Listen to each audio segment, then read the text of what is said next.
প্রিয় বন্ধুরা, আসসালামু আলাইকুম। আপনারা কেমন আছেন? প্রিয় বন্ধুরা, আজকে খুবই গুরুত্বপূর্ণ একটি শাক নিয়ে আলোচনা করব। প্রিয় বন্ধুরা, এই শাকটি যদি আপনারা সেবন করতে পারেন নিয়ম মাফিক, তাহলে কিন্তু আপনারা অবশ্যই আপনাদের ভিটামিনের অভাব পূরণ হবে। তো ভাইরা, যাদের ক্যালসিয়ামের অভাব, তারা এই শাকটি সেবন করলে তাদের ক্যালসিয়ামের অভাব পূরণ হবে।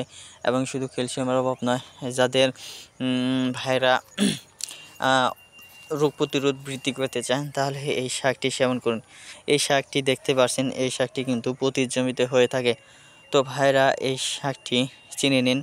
যারা চেনেন নাই, অবশ্যই আমাদেরকে বলবেন, তাদের কাছে এই শাকটি আমরা পৌঁছে দিব। তো ভাইরা, এই শাকটি যেখানেই পাবেন সেখান থেকে সংগ্রহ করে নেবেন। অতি মূল্যবান একটি শাক। এই শাকটি সেবন করলে ভাইরা, আপনাদের যে কোনো ধরনের সমস্যা থাকুক না কেন, আপনাদের বিশেষ করে যাদের মুখের রুচি নেই, মুখের রুচি দিন দিন কমে যাচ্ছে, যতই ভালো মন্দ খাবার খান না কেন, তারপরও আপনাদের মুখের রুচি আসছে না। তো ভাইরা, আপনারা বিভিন্ন বিভিন্ন চিন্তায় পড়ে গেছেন। তো বন্ধুরা, এই শাকটি যদি সেবন করতে পারেন, তাহলে আপনাদের চিন্তা দূর হবে ইনশাল্লাহ।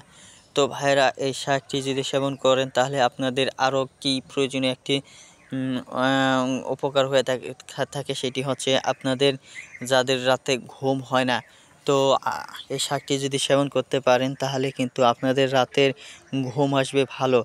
তো ভাইয়েরা, আপনাদের অনেক ওষুধ সেবন করতে হয়। তো এই শাকটি সেবন করার পর আপনাদের তেমন ভালো মন্দ খাওয়ার দরকার নেই এবং তেমন ওষুধ সেবন করার দরকার পড়বে না। এই গাছটি কিন্তু একাই যথেষ্ট হয়ে যাবে। তো বিশ্বাস না হলে এই শাকটি আপনারা গ্রামগঞ্জ থেকে তুলে এনে তারপর প্রতিদিন সকালবেলা ভাজি করে একটানা 7 দিন খেয়ে দেখেন, ইনশাল্লাহ মাত্র 7 দিন সেবনের ফলেই আপনারা কার্যকরী উপকারিতা পেয়ে যাবেন। তো ভাইয়েরা, এই ভিডিওটি ভালো লেগে থাকলে অবশ্যই আমাদের এই চ্যানেলটিকে সাবস্ক্রাইব করে নেবেন এবং পাশে থাকা বেল আইকনটি অন করে দেবেন। ধন্যবাদ আপনাদেরকে।